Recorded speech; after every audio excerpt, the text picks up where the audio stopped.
Karena itu Bapak Ibu, kita buka kitab kita dalam Roma pasal yang ke-5. Kita mulai ayatnya yang ke-6 sampai dengan yang ke-10.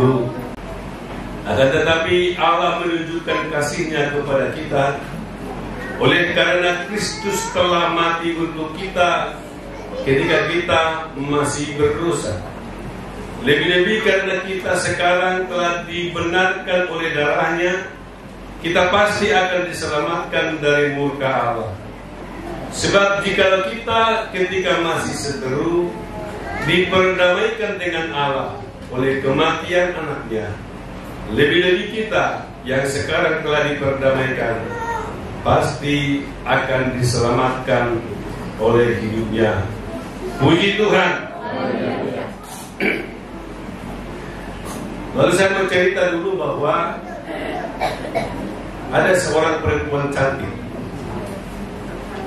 Kalau ada orang merasa cantik di sini, mungkin perempuan ini masih lebih cantik dari saudara. Anak gadis ini.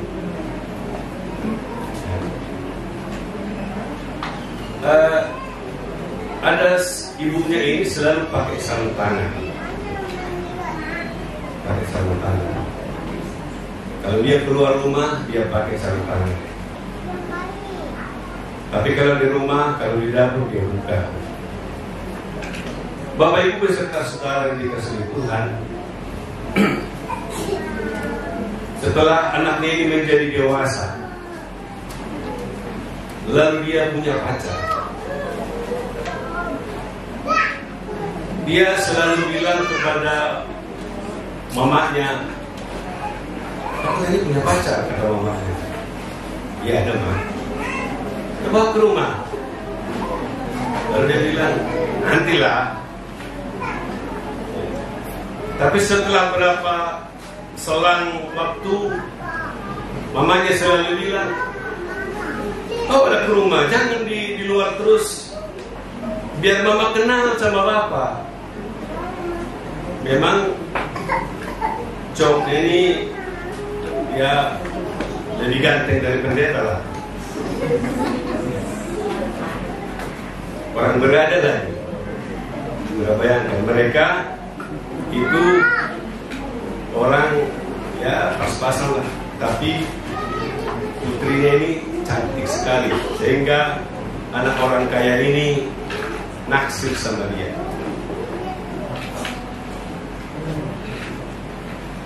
Lalu karena didesak anaknya perempuan ini, lalu dia bilang, "Gak apa-apa, Ma, tapi selama kami di rumah, kamu harus pakai sarung tangan terus. Jangan sampai kelihatan tanganmu yang sangat seperti menjijikkan nanti sama mereka." Kalau mama sudah setuju, besok pacar saya bawa. Akhirnya dilihatlah mamanya ini berpikir-pikir panjang, ya. Lalu diundurlah, ya. Diundur dia waktunya. Tapi antara hari yang dibawa pacarnya ini dengan ibunya, mulailah dia cerita. Mulai ibunya cerita karena didesak. Nanti kalau pacar saya tanya, "Kenapa Mama mau pakai sarung tangan?" Biar bisa saya jelaskan. Waktu itu mereka berdua dibawalah ke, ya kalau Sumatera ini ke Bunda, ini mungkin di mana lah tempat yang bisa nyala. Lalu dia ceritakan, "Aku waktu itu rumah kita kebakaran. Jadi waktu saya keluar, saya pikirkan itu padahal bantal saya bawa keluar. Setelah saya di luar baru saya sadar bahwa bukan ini anakku. Anakku rupanya tinggal di dalam. Akhirnya api yang sudah membara begitu rupa dengan kekuatan nyali seorang kasih seorang ibu. Lalu saya menerobos itu api dan kamu kubawa karena takut wajahmu ini terbakar. Lalu kudoronglah semua, terbakarlah tangan saya.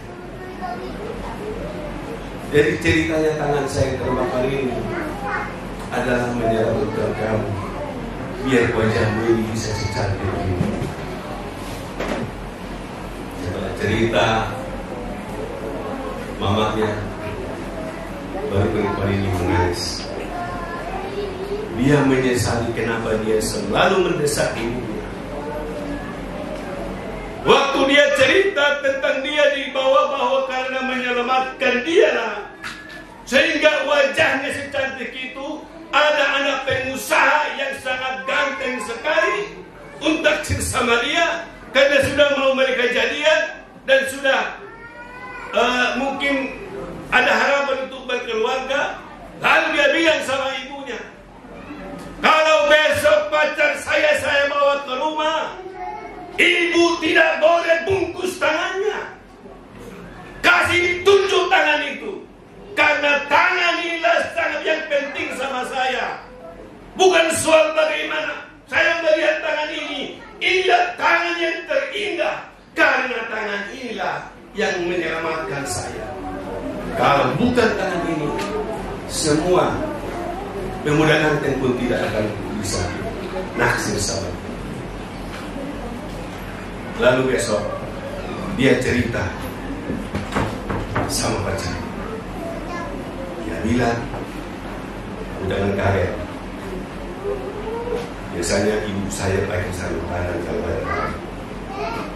Sudah bilang, gara-gara tangan itulah saya diselamatkan. Dia cerita seperti itu. Kalau kamu tidak bisa menerima, sekarang putus. Kenapa saya tidak bisa menerima? Ya, bagaimana kamu bisa secantik ini kalau kamu kebakar? Kira-kira begitu. Lalu Bapak Ibu beserta saudara yang dikasihi oleh Tuhan, demikian sebenarnya salib Kristus itu. Salib itu sebenarnya waktu itu adalah bagaimana seorang penjahat, bagaimana orang yang dihukum mati, dan karena dihukum mati, maka salib itulah sebagai hukuman bagi mereka. Jadi salib itu sebenarnya adalah hukuman seorang penjahat. Tetapi karena Kristus mati untuk kita, ketika kita masih berdosa, sehingga saudara bisa diselamatkan, tidak masuk ke dalam neraka, memiliki hidup yang kekal, sehingga kita berkata, salibnya selama mulia, dosaku disucikan oleh darah Yesus. Puji Tuhan. Karena itulah setiap gereja pakai salib. Orang-orang juga, cewek cantik pun pakai salib. Semua orang pakai salib. Karena apa? Karena di dalam salib itulah kita bisa diperdamaikan dengan Allah, sehingga hubungan kita dengan Tuhan bisa kembali dan memperoleh hidup yang kekal. Puji Tuhan. Karena begitu besar kasih Allah akan dunia ini, maka Dia memberikan anaknya yang tunggal, supaya setiap orang yang percaya kepadanya tidak binasa, melainkan beroleh hidup yang kekal. Puji Tuhan. Itulah makna dari salib bagi kita. Itulah makna dari kematian Kristus. Dan kematian itulah yang membuat kita bisa diselamatkan. Sebab Bapak, firman Tuhan berkata, upah dosa adalah maut, tetapi kehidupan kekal datang melalui Kristus Yesus. Puji Tuhan.